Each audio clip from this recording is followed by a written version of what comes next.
Christianity is a dead man's game. ये मरे हुए आदमियों का खेल है। अगर आप जीवित हैं तो आप क्रिश्चियनिटी में कुछ नहीं कर सकते। आपको मरना पड़ेगा अपने आप के लिए। और परमेश्वर कहता है अपने आप के लिए, जब तुम मर जाएगा तो अपना प्राण खोएगा, मैं उसे वापस दूंगा, तू उसे पाएगा। तो अपना बिजनेस खोएगा तो उसे पाएगा। तू अपनी इज्जत खोना चाहेगा मेरे लिए, मैं तुझे 1000 गुना इज्जत दूंगा। जो कुछ तू खोना चाहेगा मैं तुझे दूंगा, पर जो कुछ तू मेरे लिए बचाना चाहेगा उसे खो देगा तू। उस रिश्तेदार के लिए जिसको आप बताना नहीं चाहते कि अब आप चर्च में जाते हैं संडे, ताकि वो रिश्तेदार आपसे नाराज ना हो जाए। फ्यूचर में वैसे भी वो जाने वाला आपकी लाइफ से, क्योंकि ये वचन कहता है तू जिसको पाना चाहेगा मुझे पीछे रख के तू उसको गवा दे।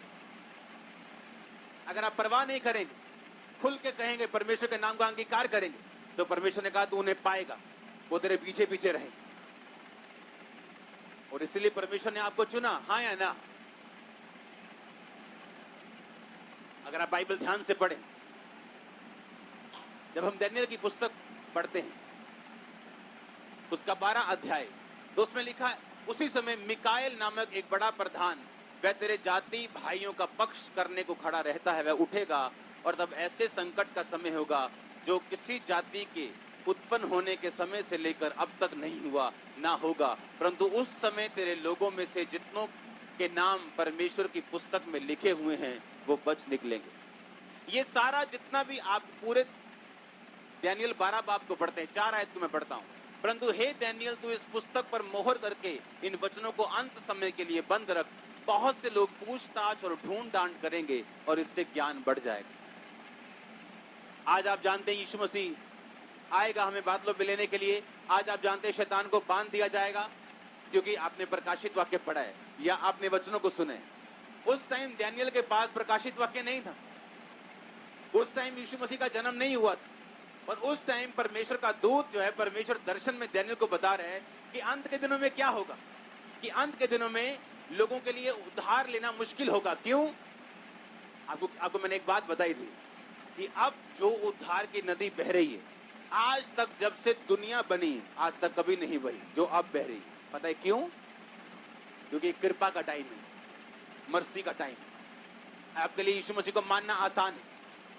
एक टाइम आ रहा है दुनिया में, मैं आपको प्रोफेटिकली बता रहा हूं, जब इस दुनिया में खाने का जो कंट्रोल होगा वो चंद लोगों के पास होगा। छोटी छोटी दुकानें खत्म हो जाएंगी आने वाले टाइम में, छोटे छोटे स्टोर खत्म हो जाएंगे। जिनके स्टोर हैं, जिनकी दुकानें हैं, वो साथ में दूसरे कामों को करना शुरू करो आज से ही। हालेलुया। और खाने का कंट्रोल चंद लोगों के हाथ में होगा। जब यीशु मसीह अपने लोगों को लेने के लिए आएगा और जो लोग बच जाएंगे नीचे, वही लोग यीशु मसीह को ग्रहण कर पाएंगे जो ये बोलेंगे अपने मुंह से कि हमें राशन नहीं चाहिए, हम भूखे रहने के लिए तैयार हैं, हम मरने के लिए तैयार हैं। और लिखा बहुत कम लोग कठिनता से उद्धार पाएंगे। ये उन दिनों के बारे में दानियेल कह रहे हैं, जबकि दानियेल को ये मालूम नहीं कि यीशु मसीह और यीशु मसीह के बाद का टाइम, लेकिन परमेश्वर का जो दूत है वो दानियेल पे जाहिर कर रहा है। पता है क्यों?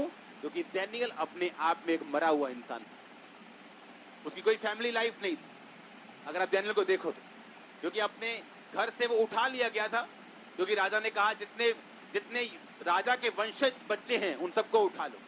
उन सबको उठा के अपने भवन में राजा ले आया, अन्य जाति राजा, और उनको खोजा बना दिया गया। ये पॉसिबिलिटी थी कि उनके अंग को काट कर उन्हें किन्नर बना दिया गया, खोजा बना दिया गया, और सारी उम्र दानियेल के पास कोई काम नहीं था सिवाय परमेश्वर की महिमा करने की। और सेल्फ डेथ होने के कारण अगर आप ध्यान से देखें तो परमेश्वर ने बड़ी बड़ी बातें उसके साथ की, बड़े बड़े भेदों को उस पर जाहिर किए। अब आप समझ रहे हैं कि भेद किसको मिलते हैं। अब आप समझ रहे हैं अनॉइंटिंग किसका हिस्सा है। अब आप समझ रहे हैं जो सब बातों में ध्यान देता है, हाय मेरी मम्मी, हाय मेरा डैडी, हाय मेरा बिजनेस, हाय मेरा शरीर, हाय सिर दर्द, वो परमेश्वर के योग्य नहीं।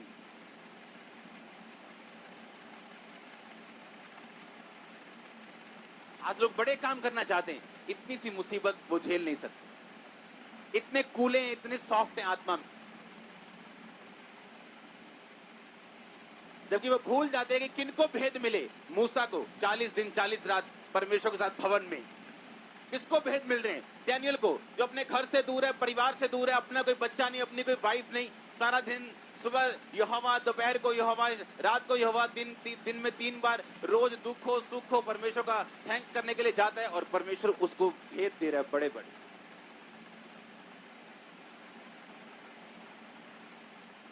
लेकिन आज